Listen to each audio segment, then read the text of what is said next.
তো ভাই লোক, আমরা কি কম বেশি সবাই ফ্রি ফায়ার গেমটা খেলি নেই? আমরা কম বেশি সবাই ফ্রি ফায়ার গেমটা খেলেছি। আর আমরা যেহেতু ফ্রি ফায়ার গেমটা খেলেছি, তাহলে আমরা কাস্টম জিনিসটা কম বেশি সবাই চিনি।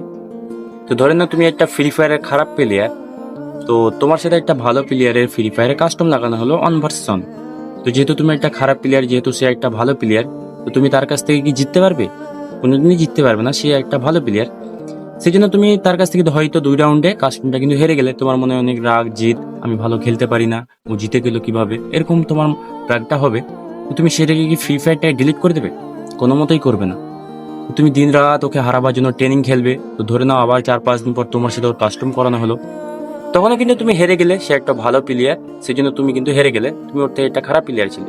তো তোমার মনে আরো ডবল রাগ জিত হয়ে যাবে। সেই জন্য কি তুমি ফ্রি ফায়ারটা ডিলিট করবে? কোনোদিনই করবে না। তোমার মাইন্ডে এবং মনে একটাই টেনশন থাকবে, আমি ওকে কি করে হারাবো। তো সেই জন্য তুমি দিন রাত প্র্যাকটিস করবে, অনেক ট্রেনিং খেলবে। এরপরে তোমার সাথে দিন 20 পর আবার ওর সাথে তোমার অন ভার্সন কাস্টম করা হবে। তখন কিন্তু তাকে তুমি হারিয়ে দিলে, তখন তোমার মনে অনেক আনন্দ হবে, তাই না? তো এই সেম জিনিসটা হয় তোমার লাইফে, এই ফ্রি ফায়ারের মতো সেম জিনিসটা হয় তোমার লাইফে। তুমি যার সাথে তুলনা করতে যাও, সে একটা ভালো ছেলে, সে একটা ভালো স্টুডেন্ট, সে ভালো ভিডিও করে, সে ভালো ক্রিকেট খেলে। তুমি যখন নিজে নিজে তুলনা করতে যাও, তখন কিন্তু তুমি হেরে যাও, তাই না? তো তুমি রাগের আগে অনেক কিছু করে ফেলো, তুমি হাল ছেড়ে দাও, এই জিনিসটা তোমার মনে হয়।